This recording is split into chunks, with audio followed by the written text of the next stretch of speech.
नमस्कार। आज के इस विश्लेषण में हम तमिलनाडु की राजनीति में हुए एक बहुत ही ड्रामेटिक उलटफेर की बात करने वाले हैं। एक ऐसा मुद्दा जिसने पर्सनल बिलीफ्स यानी व्यक्तिगत मान्यताओं और एक सेक्युलर स्टेट के कामकाज के बीच एक जबरदस्त बहस छेड़ दी है। हम अक्सर देखते हैं कि राजनीति, आस्था और प्रशासन आपस में टकराते हैं, लेकिन ये मामला वाकई बहुत खास है। तो चलिए बिना किसी देरी के सीधे मुद्दे पर आते हैं और इसे डिकोड करते हैं। वीसीके के महासचिव डी रवि कुमार के इस कड़े बयान पर जरा गौर करें। उन्होंने साफ कहा कि एक सेक्युलर सरकार में वैज्ञानिक दृष्टिकोण को बढ़ावा देना सरकार की ड्यूटी है।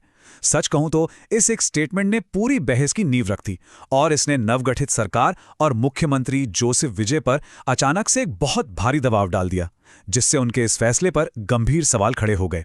अगर इस पूरे घटनाक्रम की टाइमलाइन को देखें ना, तो सब कुछ लिटरली पलक झपकते ही हो गया। जरा इस पे ध्यान दे। सबसे पहले टीवी के पार्टी एक बड़ा विश्वास मत जीतती है, फिर तुरंत बाद एक ज्योतिषी को ओएसडी बना दिया जाता है। इसके फौरन बाद शुरू होता है तीखा राजनीतिक विरोध और अंततः सरकार को मजबूरन ये नियुक्ति वापस लेनी पड़ती है। मतलब इतनी तेजी से सब कुछ हुआ कि अच्छे अच्छे राजनीतिक विश्लेषक भी हैरान रह गए। अब जरा इस नंबर 144 की अहमियत को समझते हैं। सत्ताधारी पार्टी तमिझागा वेट्री कड़गम यानी टीवीके ने हाल ही में फ्लो टेस्ट में 144 वोटों के साथ अपना बेस बेहद मजबूत किया था। एक ऐसा शानदार बहुमत जो किसी भी नई सरकार को कॉन्फिडेंस से भर देता है। लेकिन इतनी बड़ी और ऐतिहासिक जीत के ठीक बाद इस एक अनएक्सपेक्टेड फैसले ने उनके पूरे पॉलिटिकल मैसेज को बुरी तरह हिला कर रख दिया। अब सवाल ये उठता है कि आखिर ये ओएसडी का पद है क्या और विवाद क्यों हुआ।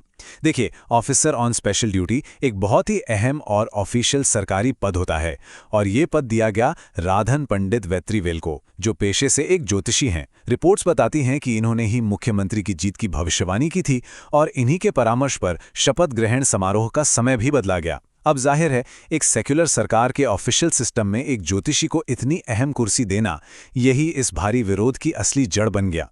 और दिलचस्प बात तो यह है कि इसका विरोध सिर्फ विपक्ष तक सीमित नहीं रहा। सरकार के अहम सहयोगी भी खुलकर सामने आ गए। कांग्रेस सांसद शशिकांत सेंथिल का ये बयान देखिए, जहां वो सीधे सीधे पूछ रहे हैं कि भाई एक ज्योतिषी को ओएसडी पद की क्या जरूरत है। और ध्यान रहे, टीवी के सरकार की स्थिरता के लिए कांग्रेस की 5 सीटें बहुत क्रूशियल हैं।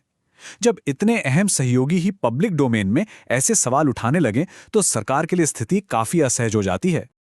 अब यहाँ जो बात सच में बहुत ही दिलचस्प है वो ये कि टीवीके ने डैमेज कंट्रोल करने की कोशिश कैसे की।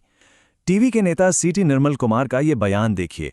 उन्होंने राधन पंडित को सीधे एक मीडिया हैंडलर और मीडिया प्रवक्ता बता दिया।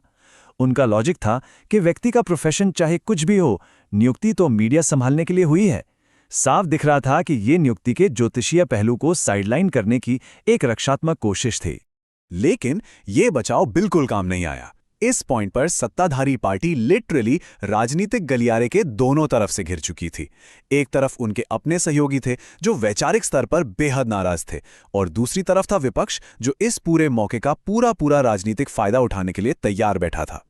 अगर हम इस पूरे पॉलिटिकल सिनेरियो का एक न्यूट्रल एनालिसिस करें तो तस्वीर कुछ ऐसी बनती है।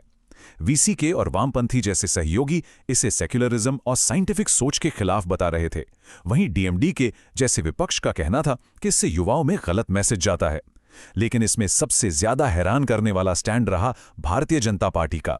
सिर्फ एक सीट जीतने वाली बीजेपी, जिससे मुख्यमंत्री अपना वैचारिक दुश्मन तक कह चुके हैं, उसने इस मामले में एकदम शांत और असामान्य रवैया अपनाया।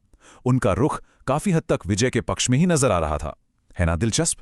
विपक्ष के इस कड़े विरोध को डीएमडी के प्रमुख प्रेमलता विजयकांत के इस जोरदार बयान से अच्छे से समझा जा सकता है।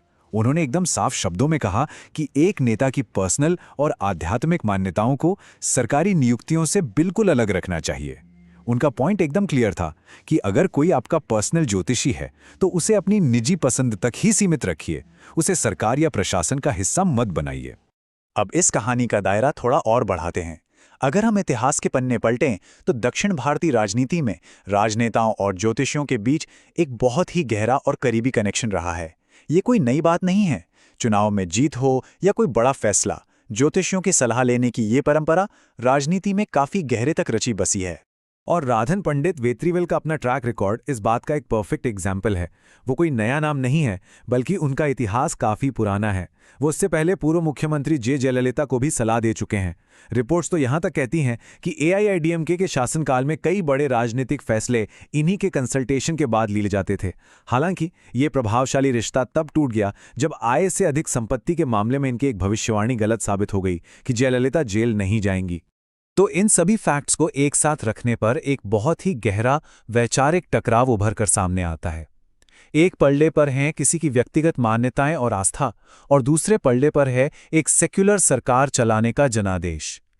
यह पूरी घटना इसी बात की एक बिल्कुल सटीक केस स्टडी है कि एक आधुनिक लोकतंत्र में एक नेता के पर्सनल एडवाइजर और पब्लिक एडमिनिस्ट्रेशन के बीच वो लक्ष्मण रेखा आखिर कहाँ खींची जानी चाहिए।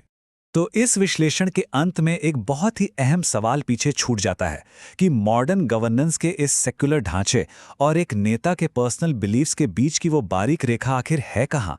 इतिहास की गहरी परंपराओं, आस्था और राजकाज के बीच का जो टेंशन है, ये आगे भी ऐसी कई बहसों को जन्म देता रहेगा। ये एक ऐसा सवाल है जो इस घटना के खत्म होने के बाद भी लंबे समय तक गूंजता रहेगा।